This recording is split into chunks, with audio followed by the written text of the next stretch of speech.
अमरीकी साजिश पर हुकूमत का तख्ता उल्टा गया। इक़्तिदार में चोर बाप बेटे को लाकर बिठा दिया गया है। बिलावल बताएं कि क्या वाशिंगटन में तमाम मामला तय नहीं हुए। वाशिंगटन में बिलावल को वज़ीर ख़ारजा बनाने का फैसला हुआ था। शहबाज गिल का इंकशाफ, शहबाज शरीफ को प्राइम मिनिस्टर और चाबी वाला जिन करार दे दिया। मीडिया से गुफ्तगू में शहबाज गिल का कहना था कि मेट्रो का 4 साल से रुका काम 3 दिन में करवा कर इफ्तिताह कर दिया।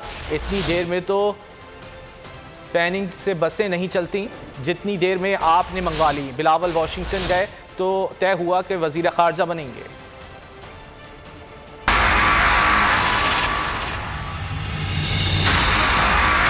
अमरीकी साजिश के ऊपर इमरान खान की हुकूमत को बहुत सारे लोगों ने मिलकर इस हुकूमत का तख्ता उल्टा है और एक ऐसे चोर और फ्राडियों को लाके बिठाया बाप बेटे को।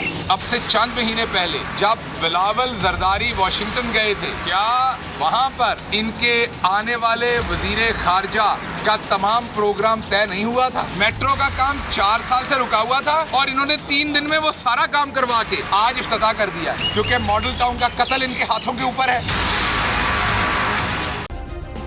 सब्सक्राइब करें और बेल दबाएं ताकि कोई खबर रह न जाए।